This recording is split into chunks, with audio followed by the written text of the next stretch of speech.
네, 오늘 모신 분은 IBK투자증권 분당지점 함정남 차장입니다. 안녕하세요. 안녕하세요. 자, 오늘 증시 글쎄요, 그나마 좀 다행이라고 해야 될까요? 처음에 아침만 해도 그 중동발 이슈 때문에 상당히 불안했는데 그래도 밑꼬리를 좀 달면서 반등한 모습이에요. 네, 글로벌 증시는 뉴스가 주는 파급력 대비해서는 빠르게 그래도 이 정도면 선방했다 정도 해석할 수 있을 것 같습니다. 실제로 전일 미국장에서도 다시 한번 말씀드리지만 직접 본토 공격을 했었던 것, 그래서 이란이 본토 공격했던 것 대비해서는 그 시장 뉴스가 주는 무게감 대비해서는 미국장도 1.5% 정도 하락했으면은 뭐 좀 조정이 나올 법한 자리에 하나의 빌미일 수도 있지 않았나라는 해석도 가능했는데 딱 그 정도 이슈이지 않았나 생각이 들고, 오늘은 장중에 내가 지금 바라보고 있는 시장의 지수를 믿어도 되는지에 대한 신뢰를 갖고 싶어서 나스닥 선물을 계속적으로 실시간 체크를 하면서 변동이 있나 없나로 확인했었던 날인데, 그것이 변동이 없었다라는 것, 그리고 지금도 여전히 지금 녹화 기준으로 이 시간에도 지금 현재는 나스닥 선물이 플러스 0.4% 정도 움직이고 있고요. 가장 이 전쟁과 관련돼서 타겟팅해서 대표 주장주로 볼 수 있는 것이 가스, 석유 이런 주들이잖아요. 그렇죠. 한국석유 이쪽 관련된 주들이 오전에 급등을 한 이후에 상승분을 대부분 반납하고 다시 돌리지 못했다는 것은 전쟁 리스크는 일단은 여기까지로 보는 것이 맞겠구나라는 것이 아침에 우려했지만, 그것은 여러분들이 이제 뉴스를 통해서 익히 아시겠지만 이것이 지금 당장 확산될 수 있는 상황은 아니다라는 것이 시장에 반영되어서 악재는 전쟁 리스크였고 호재라고 말하기는 어렵지만 그것이 여기까지다라는 정도를 오늘 양봉의 의미를 해석할 수 있지 않을까 생각이 드네요. 네, 15일 그 이스라엘이 반격할 것이다 이런 이야기들이 있기도 오늘 합니다만 밤이죠. 네, 오늘 밤. 또 하여튼 반대쪽 이야기도 있고 그러니까 아직 좀 혼란 상태인 것 같아요. 그렇습니다. 이스라엘도 뭔가 정하지 못한 상태 같기도 하고, 어쨌건 앞으로 어떤 식으로 펼쳐질지 어쨌든 리스크 요인은 살아있는 거지만 네. 시장은 이 정도면은 된 거 아니냐. 네, 단기판은 좀 반영될 것은 반영이 되지 않았나. 물론 오늘 밤에 또 쏘고 들어가고 하면은 당연히 하락을 하겠지만, 우리가 판단을 할 수 범주 있는 내에서라면 여기서 끝난다면 장은 다시 지켜낼래라는 의지가 좀 보이지 않나는 생각이 드네요. 네. 자, 지금 오늘 봤던 어떤 특징적인 섹터 종목들이 있었다면 어떤 게 있을까요? 일단은 대형주부터 하나씩 이야기를 해봐야 될 것 같아요. 삼성전자가 쉴만한 자리에서 쉬었다. 오늘 1.79% 빠져서 82,200원 종가 기록했는데요. 사실 제가 이것이 이렇게 돌파하는 날 3월 20일이었죠. 이때부터 삼성전자가 오르기 시작하면서 지수는 조금씩 하락은 했지만 그래도 우리가 체감적으로 느끼는 것 대비 지수는 견조할 수 있었던 것은 삼성전자가 강했기 때문이었거든요. 이때 강할 때 삼성전자가 8만 원을 자꾸 두드리면 안 되고 돌파를 해서 8만 7, 8천 원까지 간 이후에 조정을 줄 때 8만 원을 깨지지 않는 8만 원에서 8만 2천 원 사이를 찍고 턴하는 모습이 가장 이상적이다라는 말씀을 드렸던 적이 있는데, 그 흐름상으로 본다면 지금까지의 흐름은 충분히 납득할 수 있는 정상적인 사이클이다라고 생각이 들고요.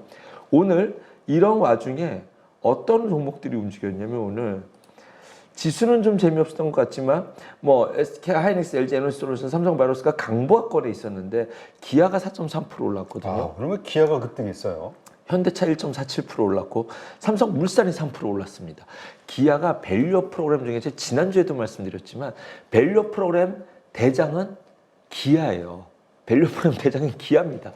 다른 모든 밸류 프로그램 관련된 주들은 지금 당장 자사주를 소각하거나 내 주식에 대한 배당의 이익을 노릴 수 있는 전략 타겟이라고 한다면, 이 종목들 중에서 성장의 밸류에이션을 섞을 수 있는 종목은 거의 유일한 섹터가 이제 기아, 현대차이지 않나라는 생각이 드는데, 그것과 관련돼서 실제로 지난주에 주춤했었다가 선물 옵션 만기날 반등의 시그널을 줬었고, 오늘 나는 내 자리 한 자리를 충분히 차지할 거야 라는 것을 본인 스스로 증명해낸 것이 기아차이지 않나라는 생각이 들고 또 하나 움직였던 종목이 뭐냐면 되게 의아하실 수도 있습니다. 코스닥에서 HLB거든요. 이 시장이 정말로 복잡하지만 우리가 절대로 놓치지 말아야 될 것은 좋다 시장이 꺾인다라는 의심을 갖지 않고 지속적으로 순환한다는 것에 포커스를 완전히 맞추셔야 됩니다. 잠깐 제가 시황에 대한 뷰 기본적으로 깔려 있는 것을 잠깐 요약해서 말씀드려도 되겠죠. 네. 그래야 이 순환매 사이클에 대해서 의심을 갖지 않으실 수 있기 때문에 제가 가장 고통스러웠던 날이 지난주 목요일이었거든요. 우리나라 선거가 끝나고 CPI 발표나고 미국장 많이 빠졌었던 날 우리 증시가 많이 빠졌다가 CPI 쇼크 있었던 날이었거든요. 그런데 증시가 그리고 그날 10년물 금리가 발작이 있었어요. 폭등을 했었단 말입니다. 우리 증시가 개파락하고 음봉이 떴어야 저는 정상이라고 생각을 했었는데 이거는 맞을 만한 이유였으니까 뭘로 보든지 간에 선거 끝났지 CPI 강했지 그 다음에 결정적인 거 환율 올랐지 10년물 금리 얻어맞았지. 근데 장이 오르는 것을 어떻게 해석해야 되지? 라는 것은 옵션 만기를 빌미로 한 수급 밸런스 맞추는 것 외에는 이유가 없었다고 생각이 들거든요. 그래서 그 다음날 하루 정도는 얻어맞을 것이다. 조정을 줄 수 있다는 것까지도 지극히 정상적인데 이것을 깨고 내려가느냐 안 깨고 내려가느냐는 매우 매우 중요한 의미이다. 여기에 어떤 의미가 있냐면요. 왜 중요하냐면 지금 이 오늘 외국인이 매도가 지금 2,300억 정도 나왔거든요. 이 정도면 지금 전쟁 리스크까지 포함한 것을 감안하더라도 한국 시장을 외국인이 완전히 이탈한다라고 볼 수는 없어요. 삼성전자 어저께까지 샀었거든요.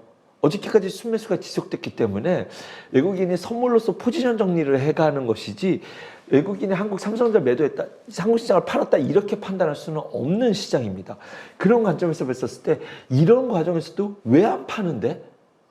라는 데 시장 베이스를 초점을 맞춰 본다면 한국 시장의 지금 밸류에이션이 비싸지 않다라는 것과 이 지금 현재 나오고 있는 악재들이 우리가 생각하는 뉴스가 주는 굉장히 자극적인 그런 이거 끝났네 하는 것처럼 악재로 받아들여지 않고 있다는 데 초점을 맞추셔야 돼요. 그러면 전이나 후나 지금까지 바뀐 것이 없다고 봤을 때 10년물 금리가 오르는 것은 채권의 물량이 증가돼가지고 발행이 증가해가지고 일시적인 타격이다. 여기서 추가적으로 상승하지는 않을 것이다. 그 다음에 금리 하락뿐만이 아니라 지금 밸류에이션에 대해서 CPI가 올라간다 하더라도 과거와 지금 그 다음에 금리가 올라가는 것 자체 이 모든 것들이 과거에는 쇼크였지만 지금은 쇼크가 아닌 것의 기본 베이스를 꼭 엑기스로 짜서 하나로 요약을 하면 뭐냐면 과거에는 경기가 안 좋았었을 때 발작이 일어났던 데이터들인데 지금은 미국 매크로 경기 지표가 좋은 것을 전제로 나오는 지표들이기 때문에 이것에서 흔들리지 않으셔야 됩니다. 추세가 부러지지 않는다는 것을 전제로 우리는 무엇에 초점을 맞춰야 되냐? 순환매가 계속적으로 나오고 있어요. 한 자리는 삼성전자, 한 자리는 기아차, 한 자리는 이거죠. 전차 투탑 종목들. 그러니까 4종목이죠. 삼성전자, 하이닉스, 기아차, 현대차. 네. 그리고 밸류업 프로그램 관련 종목들. 그리고 여전히 반도체는 오늘도 강했지 않습니까? 반도체 내에서 섹터별 순환매, 그리고 또 한 자리를 차지하고 있는 바이오. 이 안에서 내일은 어떤 종목 가냐 이거 보시면 될 것 같아요. 시장이 좋다, 지수 방향성 매매 이런 것들로 시장을 설명할 수가 없습니다, 여러분. 그리고 지금 우리 이런 겁낼 자리가 아니라 내 계좌가 못 벌고 올라간 종목을 쫓아 사는 나를 겁내야 되지 빠졌을 때 산다라는 것만 지켜낸다라고 한다면 이 시장은 지속적으로 꾸준히 이 지금의 모양새 사이클을 이어가려고 한다는 것을 모든 시황과 꼭 엑기스자는 한마디를 한다면 바로 이 말이 되지 않을까 생각이 드네요. 네. 자, 그렇다면 네. 반도체. 근데 네. 반도체도 지금 보니까 SK 하이닉스인가 결국 HBM 향 쪽이 좀 괜찮았던 거 아닌가라는 생각이 들어요. 자, 오늘 강했던 종목들이 아침에 유진테크 강에다가 테스가 강하게 올라갔거든요. 테스가 삼성전자가 HBM 향으로 늘려가면서 TSV 본딩 장비 들어간다고 하면서 그것 수주 197억 했다는 뉴스에 강한 아주 분출기를 보였었죠. 그리고 FST도 오늘 강한 모습을 보였는데 그동안 좀 못 갔었던, 지금 20% 넘게 올랐었다가 지금 14%로 마감한 게 FST고요. 그 다음에 테스가 16.9%, 17% 정도 강한 상승의 모습을 보였습니다. 이 전에 어제는 어떤 종목이었냐면요. 오픈 테크놀로지가 강했었거든요. 오픈 테크놀로지가 아니죠. 죄송합니다. 오픈 엣지 테크놀로지죠. 그리고 퀄리타스 반도체가 좋았었단 말이에요. 그래서 이전의 종목들이 강하다가 오늘은 그 다음 타자가 같다라고 보시면 될 것 같습니다. 그 다음 타자들이 우리가 계속적으로 이야기하는 것이, 근데 다음 타자라고 하기에는 좀 그동안 소외됐었던 종목들, 못 갔었던 종목군들 안에서 다음의 순환매를 찾는 것이 시장에 의지이지 않나는 생각이 들어요. 그러면은 오픈엣지 테크놀로지도 이게 오랫동안 좀 쉬어갔었던 종목이고, 이것에 이유를 든다라고 한다면 CXL 관련주거든요. 전 이쪽 섹터를 지속적으로 트레이딩 할 수 있는 종목군이기 때문에 저는 이쪽을 좋게 보고 있는 겁니다. 내일 장이 좀 반등을 준다면, 만약에 내일 장이 반등을 준다면 이 앞단의 반등 사이클에 가려고 했었던 오픈엣지 테크놀로지 같은 종목들이 다시 치고 나갈 수가 있을 수 있고, 만약에 또 하락을 한다면 오늘 강했었던 종목들 좀 이렇게 못 갔었던 종목군에서 새로운 종목을 찾아내는 종목들이 또 움직일 수 있다. 이런 시나리오의 해석을 찾아가 볼 수 있거든요. 무슨 얘기를 하는 거야? 반도체 내에서 솔직히 이제는 뭐가 어떤 종목군들인지 아직도 모르시는 분은 시청자분들이 없다라고 저는 거의 단정 짓고 싶거든요. 그래서 저라면 이제 일단은 내가 1번 주자야라고 보였던 종목들이 있으니까 조정 후에 반등을 줬었던 거, 바이오도 똑같습니다. 삼천장제약, 알테오젠 보였었죠. 이런 종목들이 오늘 쉬어갈 때 조정을 줄 때 사자. 그리고 오늘은 테스 FST 갔다고 한다면 이거 내일은 다음 종목들이 있을 텐데 이거 조정 줄 거거든요. 조정을 줄 때 기다리다가 다음 타자는 이거였구나라는 종목으로 이제 조정 시 매수해 갈 수 있는 그 사이클을 보여주지 않는다는 생각이 듭니다. 첫 출발이 저는 좀 FNH 테크놀로지나 CX에 관련된 주들은 좀 관심을 갖고 지켜볼 수 있지 않을까 생각이 들고요. 한미반도체가 고공에서 올라간다 떨어진다를 떠나서 그냥 이 자리를 지켜주고 있을 때 수많은 반도체 내에서 사이클 순환매가 지속적으로 이어질 수 있다라고 저는 반도체는 생각합니다. 네, 알겠습니다. 그러한 섹터 계속해서 이제 우리가 앞으로 시장이 흔들릴 때마다 그러한 것을 뭐 매수가 됐든 아니면 보유가 됐든 그런 관점으로 가자, 이렇게 좀 이해를 하겠습니다. 지금 해외 증시 흐름, 글로벌 흐름, 그러니까 앞으로의 주가 전망 어떻게 보시는지가 일단 궁금하고, 그 다음에 그것에 영향을 줄 만한 해외 증시 변수 어떤 것들이 있을까? CPI가 나왔을 때 CPI를 시장에서 지금 덤덤하게 받아들이는 이유는 PPI가 안정적으로 나왔거든요. PPI는 예상보다 낮게 나왔어요. 그런데 실질적으로 우리가 기다리고 있는 핵심 지표는 PC잖아요. 개인소비 지출이기 때문에 이것이 낮아진다면 연준은 이걸 보기로 했기 때문에 이것만 안정권에 있다면 금리에 대해서도 너무 우려하지는 않아도 되겠다라는 것이 한 템포 깔렸단 말이죠. 그러면 PPI가 좀 우리에게 안정감을 줬다고 한다면 PPI에 영향을 줄 수 있는 실제로 유가는 영향을 끼칠 수 있거든요. 그래서 이 유가와 관련된 변수가 결국은 다시 전쟁으로 귀결되는데, 이 전쟁은 일단은 전쟁을 예측하고 전망한다는 것은 불가능한 변수이기 때문에 이것 때문에 뭐 어떻게 해야 된다는 것은 논외로 일단은 높아야 될 것 같습니다. 오히려 그것은 예측을 넘어서는 변수라고 친다면 저는 이 이란과 이스라엘 전쟁을 통해서 미국에서 대선을 앞두고 트럼프 대통령이 강하게 써먹을 의지가 있지 않을까라는 생각이 드는데, 아니나 다를까 바로 뉴스 띄우더라고요. 바로 뉴스가 나오기 시작하더라고요. 그래서 이것이 미국 대선에 뭐 영향을 지금 당장 끼친다는 건 아니지만 그 정도로 써먹을 정도 변수 정도로는 단기적으로는 어느 정도 일단락이 됐다. 중장기적으로는 그런 변수 정도로는 체크해보고 싶다라고 생각이 들고 있고요.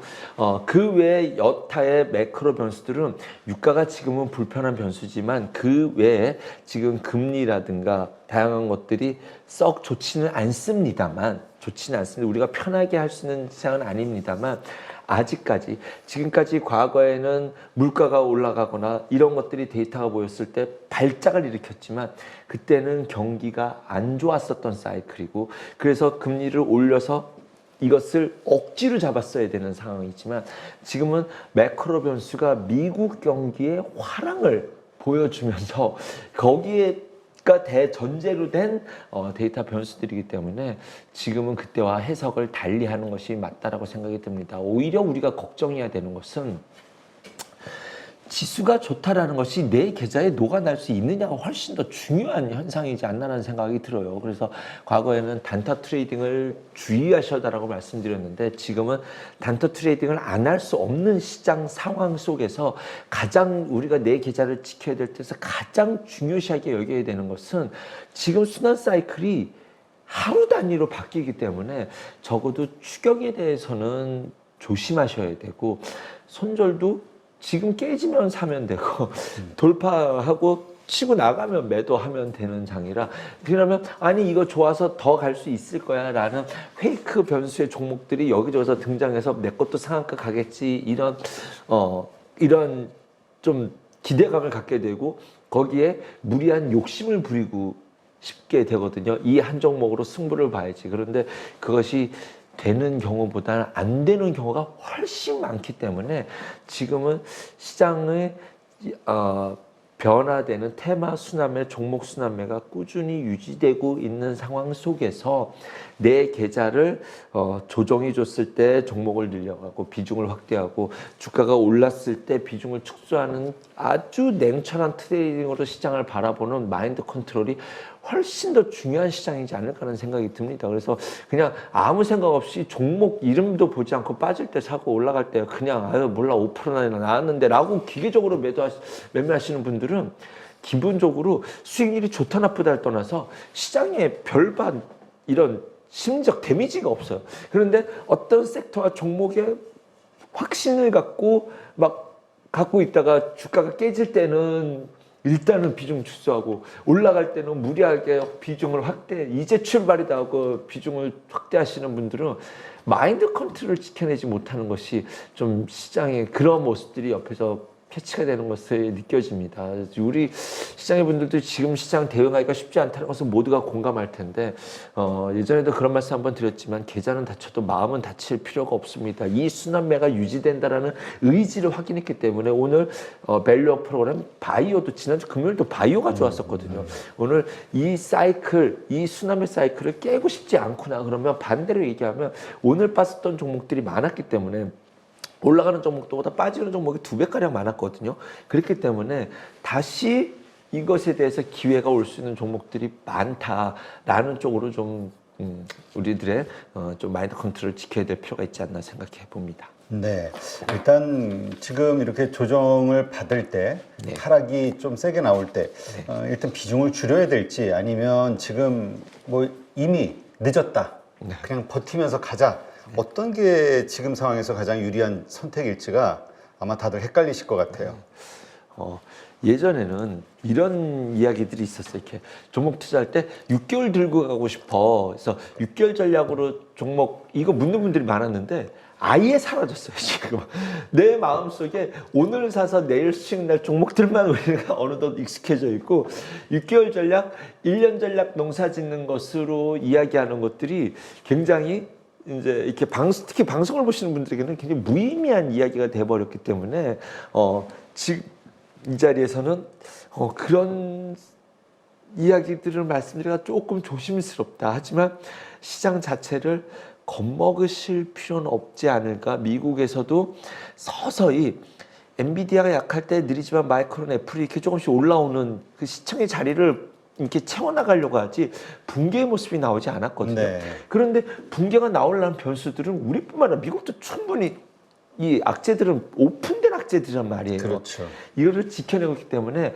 분위기와 색깔이 어떻게 변하는지에 대해서 좀 초점을 맞출 필요가 있지 않을까 생각이 듭니다. 그 이유를 찾자면 지난 시간에 말씀드렸지만 지수가 왜 이렇게 올라? 지수가 왜 오르냐면 왜 우리의 점심값이 3년 전에 5,000원에 먹었는데 지금은 우리 9,000원에 먹잖아요. 뭐 여기는 시대가 얼마인지 모르겠어요. 그렇죠. 제가 코로나 때 5,000원, 6,000원 먹을 때 지금 9,000원에 먹거든요. 여기 10,000원. 예, 이거 50% 점심값이 50% 올랐거든요. 왜 우리 점심값이 5% 올랐지만 50% 올랐냐고요. 우리 그거 받아들이는 세상이 됐잖아요. 다시 5,000원으로 가는 세상 안 온다고요, 여러분. 왜냐하면 물가가 올랐다는 것은 화폐 가치가 썩었기 때문입니다. 그것으로 시장을 바라본다고 한다면 너무 많이 올랐다라는 것보다도 시장이 어떤 색깔로 변하는지에 대한 내 초점을 맞춰야 되는데 한국 시장이 색깔이 변하는 것은 없다. 반도체 내에서도 내일은 새로운 내일의 주자가 나올 수도 있지 않을까 생각이 들고 먼저 고개 든 놈을 좀 기다렸다가 사는 것도 하나의 좀 쉬운 방법이다. 저는 이렇게 생각이 드네요. 네. 그렇다면 지금 입장에서 주식을 들고 있는 분들, 네. 이런 분들은 뭐 현금 비중을 좀 지금 시점에서 늘려야 되거나 아니면은 뭐 이럴 필요는 없다. 그냥 일단 관망 정도로 가자. 이렇게 보면 될까요? 그렇죠. 삼성전자 못 사신 분들을 8만 원에 붙여서 막 사시려고 노력하시면 되지 않을까라는 생각도 드네요. 이거 못 사셨던 분들도 있으실 텐데 이번 조정의 매수 기회가 되지 않을까라고 노리시는 분들도 전 있으리라 생각이 듭니다. 네, 뭐 안 깨졌으면 좋겠는 마음과 깨지면은 편안하게 매수한다는 의미는 좀 말이 안 맞지만. 다른 섹터 순환매들이 막 옮겨갈 때 삼성전자가 그것을 받아내면서 8만 원 깨진다면 매수할 수 있는 그런 조정의 자리로 들어가고 있다. 저는 이렇게 보고 있습니다. 아직까지. 네, 알겠습니다.